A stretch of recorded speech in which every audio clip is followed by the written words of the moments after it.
오늘은 누가복음 2장 25절에서 33절까지의 말씀을 가지고 기다림과 위로하심이라는 제목을 할 말씀 증거하겠습니다. 사실 우리의 믿음과 우리의 신앙생활 그리고 기다림은 정말 떼어낼래야 뗄 수가 없는 아주 밀접한 관계에 있습니다. 믿음은 기다림의 연속이에요. 기다림의 연속 선상에서 믿음을 지킨 이야기는 이 성경 말씀 곳곳에 나와 있습니다. 하나님께 나의 필요를 구하는 것, 기도는 우리 사람의 영역입니다. 그리고 그 필요를 채워주는 것, 응답은 하나님의 영역이기 때문입니다. 기도하는 순간 물론 응답이 되는 경우도 있어요. 하지만 응답이 더딜 때도 있습니다. 너무나 더딜 때가 있어요. 그리고 응답이 없는 것만 같게 느낄 때도 있습니다. 하지만 믿음의 조상들의 또 믿음의 선배들의 고백을 들어보면 응답이 없는 기도는 없다고 합니다. 응답이 없는 것도 응답받은 기도라고 합니다. 왜 그런 것인가? 나보다 나를 더 잘 아시는 하나님은 정말 내게 필요한 것이 무엇인지 알고 계시기 때문에 응답하지 않을 때도 있기 때문입니다. 그런데 응답되지 않는 기도 가운데 낙담이 되고 절망이 앞서는 것이 사람의 마음이에요. 서운한 마음이 드는 것이 사실입니다. 정말 답답하고 껄껄한 마음이 드는 것이 사실이에요. 그런데 정말 그럼에도 불구하고 우리 삶의 자리 가운데는 기도 제목이 계속 생깁니다. 하나님께 계속 기도할 거리가 생깁니다. 과연 어떻게 해야 될까요? 주의 종으로서 또 우리도 하나님 백성들과 같은 성도로서 말씀드릴 수밖에 없는 것은 그럼에도 불구하고 기도하고 기다릴 수밖에 없다는 것입니다. 2024년 마지막 주일에 말씀을 드렸어요. 기도하고 기다리는 가운데 정말 응답이 없는 것 같았지만 하나님께서는 나중에 돌아보니까 내 뜻과는 전혀 다르게 응답을 하셨다는 것을 말씀을 드렸습니다. 오늘 본문 말씀은 기다림과 위로하심에 대한 말씀입니다. 25절 보시겠습니다. 예루살렘에 시므온이라는 사람이 있으니 이 사람은 의롭고 경건하여 이스라엘의 위로를 기다리는 자라. 성령이 그 위에 계시더라. 먼저 이 시므온은 의롭고 경건한 사람이라고 합니다. 다시 한번 말씀드립니다. 의롭다는 것은 허물이 없고 죄가 없다는 것, 옳고 그름을 말하는 것이 아닙니다. 성경에서 말씀하는 의로움은 관계의 개념입니다. 하나님 앞에 의롭다고 칭함을 받은 대표적인 인물이 믿음의 조상 아브라함이기 때문입니다. 아브라함이 하나님께 의롭다함을 받게 된 결정적인 사건은 아들 이삭을 제물로 드릴 때였습니다. 사람을, 그것도 자기의 아들을 죽여서 제물로 드린다는 것은 지금이나 당시나 인간적으로 윤리도덕적으로 할 수 없는 일입니다. 해서도 안 되는 일이에요. 그런데 신약성경 야고보서 2장 21절에 분명히 말씀하고 있습니다. 우리 조상 아브라함이 그 아들 이삭을 제단에 바칠 때 행함으로 의롭다함을 받은 것이 아니냐. 아브라함의 나이 100세에 얻은 아들 이삭이에요. 정말 오랜 기다림 끝에 얻은 기도의 응답입니다. 그럼에도 불구하고 그 아들을 제물로 드릴 수 있는 것은 아들 이삭이 죽더라도 하나님께서는 다시 살려주실 것을 굳게 믿고 있었기 때문입니다. 즉 아브라함은 자신의 아들 이삭을 제물로 드릴 정도로 하나님을 전적으로 신뢰하는, 다시 살려주실 것이라는 믿음의 관계에 있었다는 것입니다. 오늘 본문 말씀의 시므온도 마찬가지예요. 시므온의 나이가 몇 살인지는 정확히 나와 있지 않습니다. 하지만 굉장히 그 나이가 많다는 것은 알 수 있어요. 26절 보시면 그가 주의 그리스도를 보기 전에는 죽지 아니라는 것을 하는 성령의 지시를 받았더니, 이 시므온은 성경 말씀 가운데 하나하나 또 살펴보고 주석을 보게 되면 어느 누가 봐도 죽었어야 될 나이였어요. 굉장히 노쇠한 상태였습니다. 하지만 성령님의 지시, 받은 바 사명 때문에 죽지 않고 있었어요. 시므온은 정말 죽지 않고 오랫동안 하나님의 응답을 기다리고 있었습니다. 그런데 이 시므온이 기다린 응답은 개인적인 응답이 아닙니다. 이스라엘의 위로를 기다렸습니다.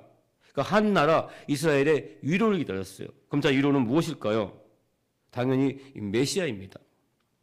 이스라엘의 구원자 메시아를 다른 말로 위로라고 지금 표현하고 있습니다. 시므온은 예수님을 기다리고 있었습니다.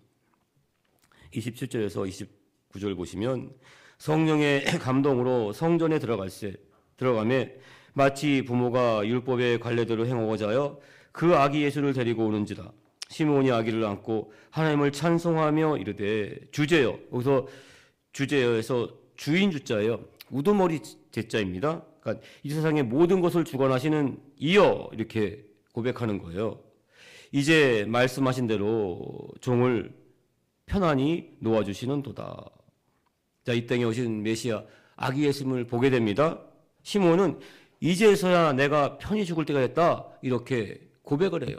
안도하고 있습니다. 자, 그런데 왜 죽게 된 것에 대해서 다시 한 번 더 안도하는 것일까요? 의문을 가질 수밖에 없습니다. 죽지 않고 오래 사는 것, 사람이 가진 기도 제목 중에 하나예요. 죽지 않고 오래 사는 것. 그런데 죽지 않고 오래 사는 것에는 늙지 않는 것, 건강하게 늙는 것이 전제되어야만 합니다. 육신이 점점 늙어간다는 것은 점점 나약해진다는 것을 동반하고 있습니다. 노쇠한 육신은 오히려 마음의 감옥이 될 수 있어요. 정신의 감옥이 될 수 있습니다. 지금 현재 노인 요양원을 가보면 그 현실을 직면할 수가 있어요.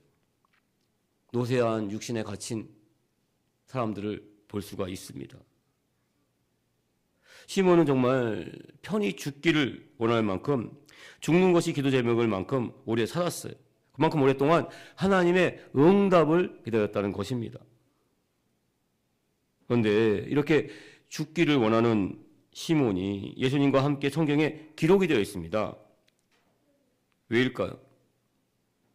말씀을 묵상하는데 깨닫게 된 것은 서두에 말씀드렸습니다. 오랜 기다림의 기도 가운데 보여지는 위로가 분명히 있기 때문입니다. 신앙생활을 하면서 위로받고 또한 도전받을 때, 용기를 얻을 때는 내가 한 기도 가운데 그 기도의 응답으로 기적과 정말 이적이 나타나고 하나님의 큰 은혜가 보여질 때예요. 나도 저렇게 될 수 있다는 믿음의 소망을 당연히 갖게 됩니다.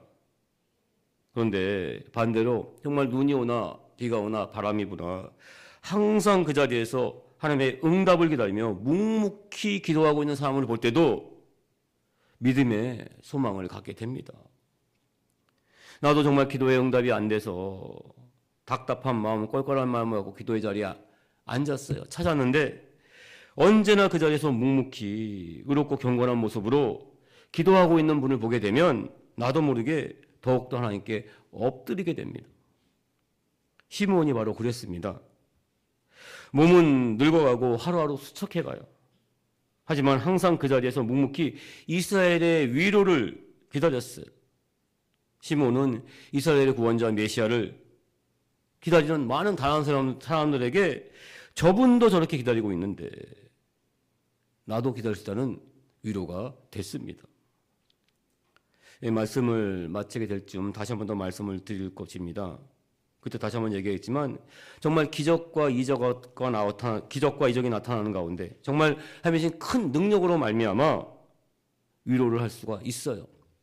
하지만 반대로 이 시므온의 기다림처럼 정말 연약함을 아뢰는 기도, 이 기도의 기다림에도 하나님의 신비로운 은혜가 있습니다. 정말 하나님의 위로하심이 담겨져 있습니다. 우리 성도님들 가운데도 기다림의 기도, 그 연상선에 있는 분이 계시다면 오늘 하나님의 위로하심을 만나기를 주님의 이름으로 축원을 드립니다. 자, 시므온의 이 이름의 뜻은 하나님께서 응답하였다는 뜻이에요. 시므온의 뜻은 하나님께서 응답하였다는 뜻입니다. 자, 오늘 본 말씀을 가지고 이 기다림과 하나님의 위로하심에 대해서 좀 더 구체적으로 살펴보겠습니다. 첫 번째, 이스라엘의 위로는 말씀드렸습니다. 예수님이시고 성령님입니다. 25절 다시 한번 읽겠습니다. 예루살렘에 시몬이라는 사람이 있으니 이 사람은 의롭고 경건하여 이스라엘의 위로를 기다리는 자라. 성령이 그 위에 계시더라. 시몬이 그토록 오랫동안 기다렸던 위로, 이 위로는 예수님입니다. 자, 그러면 시몬은 어떻게 예수님이 위로인 줄, 이스라엘의 위로인 줄을 단번에 알 수가 있었을까요? 그리고 당시 문제가 해결되고 로마의 식민지에서 해방되고 정말 부유한 나라를 만드는 것이 이스라엘 백성들의 메시지를 기다리는 주된 목적이었습니다. 메시아를 기다리는 주된 목적이었어요. 그런데 시몬은 왜 굳이 그 메시아를 이스라엘의 위로라고 한 것일까? 이 또한 구약 성경에 자세히 기록이 되어 있어요.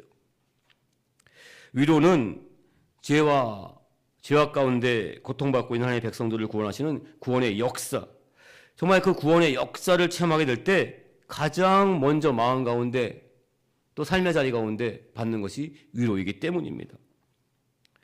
위로의 사전적인 의미를 살펴보면 잘 알 수가 있습니다. 위로는 따뜻한 말이나 행동으로 괴로움을 덜어주고 슬픔을 달래주는 것을 말합니다. 같은 맥락이에요. 성경 말씀도 보게 되면 죄악 가운데 고통받고 있는 하나님의 백성들의 괴로움을 덜어줍니다. 덜어주고 대신 져주세요. 그리고 슬픔을 달래주는 위로의 이야기이기 때문입니다. 자, 이러한 위로의 말씀을 아주 잘 보여주고 나타내고 있는 성경 말씀이 있습니다. 이 땅에 오신 예수님을 직접적으로 아주 하나하나 예언한 예언서 이사야서입니다. 자, 이사야서는 성경, 신약과 구약 모두 합하면 66권으로 되어 있습니다. 똑같아요. 이사야서도 66장으로 되어 있습니다.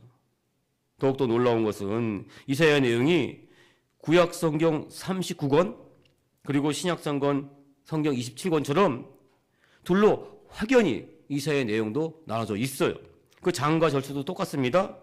이사야도 그 내용을 살펴보게 되면은 1장부터 39장까지, 그러니까 39장은 그리고 40장부터 66장까지 27장을 이렇게 나눌 수가 있어요.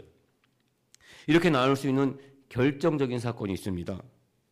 주전, 예수님 오시기 전에 전 586년 예루살렘 성이 멸망당합니다. 성전이 파괴당하여 이스라엘 백성들은 굉장히 고통스러운 하나님의 심판의 사건이었습니다. 물론 성경 말씀을 비판하는 자유신학자들에 의하면 이사야서는 한 사람이 한 것이 아니라고 말합니다. 앞에 있는 부분은 원래 이사야 선지자가 기록했고 뒷부분은 이사야 선지자를 사칭한 다른 사람이었다고 주장을 합니다. 그래서 이 자유신학자들은 이사야서를 둘로 나눠요. 제1 이사야, 제2 이사야, 그리고 더욱더 진보적인 학자들은 제3 이사야까지 나눕니다. 왜냐하면 앞부분의 이 문체나 문맥과 뒷부분의 문체나 문맥이 너무나 확연히 다르기 때문입니다. 하지만 절대로 아니에요. 사람의 관점, 지혜에서 볼 때 그렇다는 것입니다. 이사야서는 히스기야 왕 때 있었던 이사야 선지자가 모두 다 기록을 했어요. 자신은 아직 겪어보지 못한 일입니다. 앞으로 날 심판이에요. 그리고 그 심판 가운데 임하는 위로에 대해 썼기 때문에 심판과 위로 상반되는 내용이에요. 그래서 그 문체가 다르고 문맥이 다를 수밖에 없습니다. 이사야 선지자는 39장까지 예루살렘 성이 곧 멸망하게 될 것이니 빨리 회개하고 돌아올 것을 촉구합니다. 임박한 심판을 외쳐요. 하지만 끝끝내 이스라엘 백성들 돌이키지 못합니다. 예루살렘 성이 멸망당하고 성전이 파괴당합니다. 그런데 40장부터는 더 이상 심판이 아니라 너희가 돌이키지 않았으니 결국에는 멸망했다는 이 책망의 말씀이 아니라 40장 첫 구절부터 위로하신 하나님, 위로의 말씀이 나옵니다. 이사야서 40장 1절 보시면 너희의 하나님이 이르시되 너희는 위로하라, 내 백성을 위로하라, 이 말씀이 첫 구절에 나옵니다. 우리나라 개역 성경에는 위로하라는 이 단어가 뒤에 있죠. 보시다시피. 하지만 성경 원어 히브리어를 보게 되면 이 위로라는 단어가 가장 앞에 나와요. 니아무란 그러한 단어입니다. 니아무, 아미. 이 아미는 백성이라는 뜻이에요. 니아무, 위로하라, 위로를 두 번 반복하고 있습니다. 성경 문법과 같기 때문입니다. 이렇게 히브리어의 가운데 두 번 반복하는 단어가 나온다는 것은 강조의 강조라고 있다는 뜻입니다. 영어로 하면 comfort, my people이라는 뜻이에요. 하나님께서는 자신들의 그 잘못 때문에 무너지고 쓰러져 있는 이 이스라엘 백성들 더 이상 책망하는 것이 아니라 무조건 위로하고 있다는 말씀입니다. 이것이 하나님의 본심이라는 거예요. 자신의 잘못으로 말미암아 절망 가운데 있는 자식을 바라보는 부모의 마음과 같다는 것입니다. 신약 성경도 마찬가지입니다. 예수님이 이 땅에 오셔서 가장 선포하신 말씀은 회개하라, 천국이 가까우니라 이 말씀이에요. 하지만 많은 사람들 앞에서 공식적으로 자신이 메시아이심을 나타내시면서 선포하신 말씀은 가난한 자는 복이 있나니 천국이 저희 것이며, 가난한 자는 복이 있나니 천국이 저희 것이며, 이 팔복에 대한 말씀을 하셨어요. 그러니까 구약의 모든 저주를 끊어내시고 축복을 전하는 위로의 말씀을 예수님도 가장 먼저 하셨습니다. 또한 말씀뿐만이 아니었습니다. 병자를 고치시고 귀신을 쫓아내시고 없는 것을 있는 것 같이 부르시면서 정말 떡 5개와 물고기 2마리 5병이어로 5,000명을 안고도 12광이 남는 기적을 베풀어 주셨어요. 고통을 덜어내고 아픔을 달래 주셨습니다. 그리고 예수님이 부활 성천하신 다음에 오신 성령님, 이 성령님의 또 다른 이름은 보혜사입니다. 그러니까 보혜사, 보호하고 은혜를 베푸시는 분이란 뜻이에요. 헬라어로 하면 파라클레토스입니다. 이 파라는 옆에서라는 뜻이에요. 그리고 클레토스는 위로의 말을 하는 것입니다. 위로의 말을 하다는 뜻을 갖고 있어요. 그래서 그 이름 자체가 위로자입니다. 오늘 본 말씀에 분명히 나와 있습니다. 25절 보시면 예루살렘에 시므온이라는 사람이 있으니 이 사람은 의롭고 경건하여 이스라엘의 위로를 기다리는 자라 성령이 그 위에 계시더라. 자, 이 누가복음은 당연히 누가가 썼죠. 근데 누가가 쓴 성경책이 또 하나 있습니다. 사도행전이에요. 이 사도행전에서도 분명히 말씀을 하고 있습니다. 사도행전 9장 31절입니다. 그리하여 온 유다와 갈릴리와 사마리아 교회가 평안하여 든든히 서가고 주를 경외함과 성령의 위로 진행하여 수가 더 많아지니라. 삼위일체 하나님이라고 합니다. 성부 하나님, 성자 예수님, 성령 하나님 모두가 그 격은 달라요. 그 위치는 다릅니다. 하지만 하시는 일은 뭐다? 위로의 하나님이라는 뜻입니다. 우리 성도님들 근데 너무나 감사한 것은 이미 위로의 하나님, 삼위일체 하나님, 성부 하나님, 성자 예수님, 성령 하나님을 그 위로하심을 이미 만난 줄 믿습니다. 그래서 성도님 이 자리에 이렇게 앉아 있는 것입니다. 그래서 우리는 하나님의 위로를 받았어요. 위로를 받은 우리는 그 하나님의 위로를 가지고 다른 사람을 위로할 수 있다는 것입니다. 이게 굉장히 하나님이 주신 능력이에요. 두 가지 방법으로 우리는 하나님의 위로를 전할 수가 있어요. 보시게 되면 두 번째, 선한 능력. 그러니까 하나님의 주신 큰 능력으로 말미암아 그 선한 능력으로 말미암아 위로를 전할 수가 있습니다. 하나님의 백성된 선한 능력, 나에게 주신 큰 능력으로 말미암아 위로를 전하게 되면 정말 그 위로를 통해서 사람은 변화되게 됩니다. 이러한 사실을 너무나 잘 보여준 기사를 얼마 전에 보게 됐습니다. 영국 프리미어 리그에서 뛰고 있는 손흥민 선수에 대한 기사였어요. 뉴캐슬이라는 팀과 경기에서 한 골을 넣고 2개의 어시스트를 하는 등 아주 맹활약을 했습니다. 토트넘이 6경기 만에 승리를 했어요. 아주 결정적인 역할을 감당했어요. 그런데 더욱더 감동이 되는 기사는 그 다음에 이어지는 기사였어요. 이날 경기에서 2골을 넣은 또 하나의 선수가 있습니다. 이 브라질 출신의 히살리송이라는 선수입니다. 이 히살리송은 브라질 국가대표 출신이에요. 굉장히 재능이 뛰어난 선수였어요. 그런데 토트넘에 와서는 예기치 않은 부상으로 굉장히 오랫동안 침체를 겪고 있었습니다. 천문학적인 액수의 몸값을 하지 못하고 있었어요. 먹튀란 말이 나오고 있었습니다. 팀 내에서 골칫거리 취급을 받고 있었어요. 그런데 그날 경기에서 2골을 넣었어요. 부활의 신호탄이라는 타이틀과 함께 열렬한 화나 속에서 인터뷰를 합니다. 그런데 이 인터뷰가 2골을 넣은 것보다 더 큰 이슈가 됐어요. 히샬리송은 자신이 첫 골을 넣은 것, 이것은 손흥민이 해준 어시스트 때문이라고 말을 합니다. 그리고 이어서 말하는데, 손흥민 선수 이때 나한테 달려와서 자신을 부둥켜 안고 이렇게 말했다고 합니다. 나는 너를 믿고 있었어. 그동안 네가 얼마나 대단한 선수인지 너는 팬들에게 더 많이 보여줄 수 있어. 이런 말을 부둥켜 안고 했다고 합니다. 이 말을 들은 히샬리송 거의 울기 일보 직전까지 갔다고 합니다. 왜냐하면 평소에도 이런 말을 손흥민 선수는 자신에게 계속해서 했기 때문입니다. 부상으로 인해서 제대로 경기를 뛸 수가 없고 점점 나빠져만 가는 그 자신의 모습에 팬들은 외면했어요. 그때마다 손흥민 선수만큼은 너는 할 수 있어. 언젠가 너는 너의 실력을 보여줄 날이 분명히 올 거야. 이러한 위로의 말을 아끼지 않았다고 합니다. 인터뷰 끝에 히샬리송 선수가 이렇게 말합니다. 이런 위로를 통해서 아픔을 달래주고 격려해준 선수가 우리 팀의 주장 손흥민 선수입니다. 오늘 손흥민 선수가 보여준 활약은 기적과도 같았고 또한 오늘 나에게 있어서 그는 내 인생을 구원한 구원자도 같았습니다. 이 손흥민 선수가 기독교인인지는 정확히 알 수는 없어요. 프로필에 공식적으로 이 종교에 대해서 언급하지 않고 있습니다. 하지만 확실히 알 수 있는 것이 있습니다.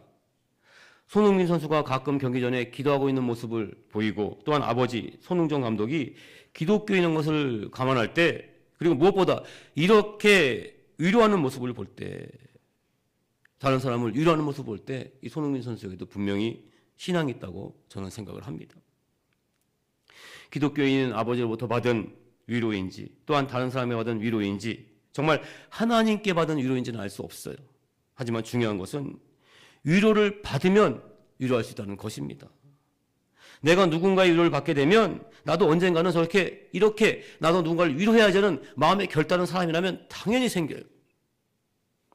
우리도 마찬가지일 줄 믿습니다. 우리 성도님들, 우리는 누구보다 하나님부터 위로를 받았어요.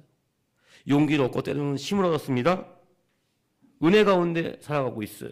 그렇다면 우리 하나님의 백성들도 정말 하나님이 주시는 그 은혜, 위로를 전하는 삶이 되어야 될 줄 믿습니다. 그리고 하나 더 있습니다. 이 손흥민 선수처럼 정말 뛰어난 능력, 위치에서만 나오는 위로가 있는 것뿐만은 절대 아니라는 사실입니다. 위로는 나약해도 연약해도 고통 가운데서도 할 수가 있어요. 앞에서 말씀을 드렸습니다. 정말 짠하고 나타나는 기적과 이적, 큰 능력, 이것을 통해서 정말 위로하는 것뿐만이 아니라 평생 동안 이스라엘의 위로를 기다려왔던 그 시므온의 노쇠한 모습, 나약한 모습, 이러한 모습 속에서도 하나님의 크신 위로가 담겨져 있다는 것입니다. 그래서 세 번째, 우리는 연약함 가운데도 위로를 전할 수가 있습니다. 이사야서 40장 1절 말씀 다시 한번 읽겠습니다. 너희의 하나님이 이르시되 너희는 위로하라, 내 백성을 위로하라. 자, 이 말씀 가운데 이 말씀을 듣고 지금도 날마다 그러니까 기적 같은 새벽을 만들어 가시는 김동호 목사님의 간증이에요. 김동호 목사님에 대한 간증 언젠가 말씀을 드렸어요. 김동호 목사님은 첫 번째 폐암이라는 진단을 받고 수술을 받고 항암 치료를 받았어요. 그중에 정말 말도 안 되는 생각지도 못한 생각할 수도 없는 하나님의 음성을 듣습니다. 내 백성을 위로하라. 이런 하나님의 음성을 들어요. 아니, 항암 치료 중인 내가, 정말 일어서기도 힘든 내가 어떻게 다른 사람을 위로할 수 있는가? 뜻을 알 수가 없었습니다. 하지만 그때부터 정말 하나님의 뜻을 물어가면서 그 뜻이 무엇인지 알기 위해서 유튜브, 이 날기새, 날마다 기막힌 새벽을 시작합니다. 그런데 이 날기새를 통해서 많은 사람들이 위로를 받는 것입니다. 지금 현재 구독수가 33만 명이 넘습니다. 그리고 하루에 평균 7만, 8만 명의 사람들이 이 유튜브 채널을 보고 있어요. 왜 그런가? 왜 그런 것일까? 하나님께서 만드신 우리에게는 약함을 가지고도 위로할 수 있는, 우리 가운데는 정말 하나님의 신비가 담겨져 있기 때문입니다. 이 상처 입은 치료자라는 말 들어보셨을 거예요. 상처 입은 치료자. 내가 입은 상처를 통해서 다른 사람이 치유된다는 것입니다. 내가 받은 상처를 통해서 다른 사람이 위로를 받게 된다는 말이에요. 김동호 목사님이 많은 사람을 위로하고 있는 까닭입니다. 김동호 목사님은 지금 3가지 암, 폐암, 전립선암, 갑상선암에서 회복 중입니다. 아직 완치가 되지 않았어요. 하지만 그렇게 상처 입은 모습 속에서 하나님의 위로 가운데 정말 하나하나 이겨내는 모습을 보여주고 있습니다. 위로를 전하고 있어요.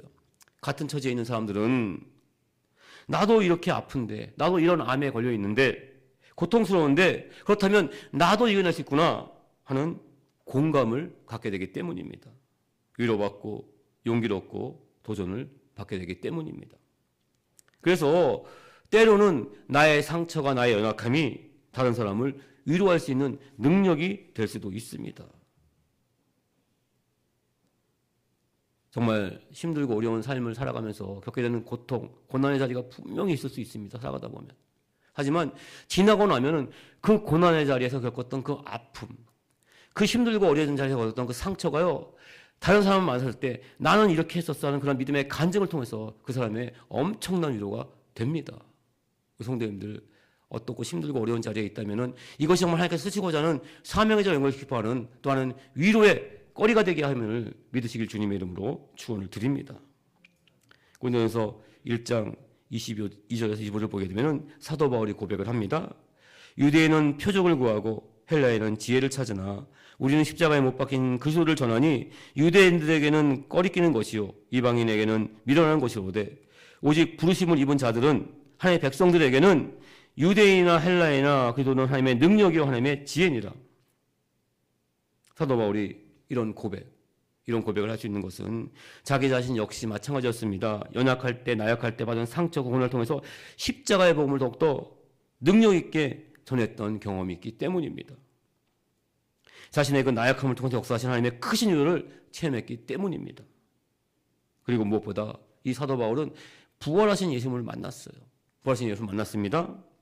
정말 이제는 끝이라고 생각할 수밖에 없는 게 십자가예요. 누누이 말씀을 드립니다. 고통의 십자가고 슬픔의 십자가예요. 아픔의 십자가입니다. 그런데 그 십자가에서 부활하신 예수님을 사도 바울은 만났어요. 그 가운데 위로를 받았습니다. 우리 성도님도 마찬가지일 줄 믿습니다. 우리가 강하면 얼마나 강하고 우리가 선하고 착하면 얼마나 선하고 착하겠어요. 우리에게서 얼마나 선한 영향이 나올 수가 있겠습니까? 우리는 정말 나약하고 연약합니다. 하지만 하나님의 어리석음이 사람보다 강하고 지혜롭고 또 하나님의 약하심이 사람보다 강한 줄 믿습니다.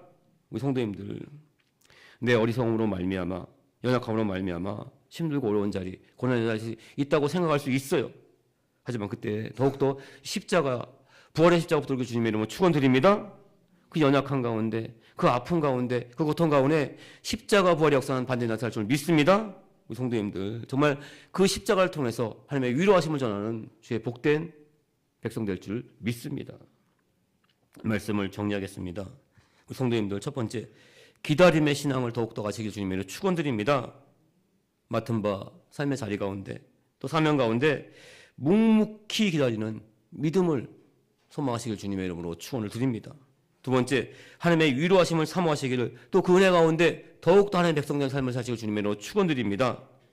아픔이 크고 고난이 크면 그만큼 하나님의 위로하심도 크다는 거예요. 그리고 그 위로하심을 통해서 나는 또 다른 사람을 위로할 수 있게 됩니다. 우리 성도님들, 하나님의 위로를 전하는 주의 백성 되시길 예수님으로 축원드립니다. 우리 성도님들의 그 선한 영향력, 하나님의 주신 큰 능력을 통해서 위로할 수도 있어요. 또한 때로는 나의 그 상처, 아픔을 통해서도 다른 사람을 위로할 수가 있어요. 이것이 바로 하나님의 주신 신비의 은혜입니다. 우리 성도님들 가운데는 그 신비로운 은혜, 위로가 담겨져 있는 줄 믿습니다. 우리 성도님들, 정말 하나님의 위로를 전하시고 그 위로가 넘쳐나는 복된 인생 되시길 주님의 이름으로 축원을 드립니다. 기도하겠습니다.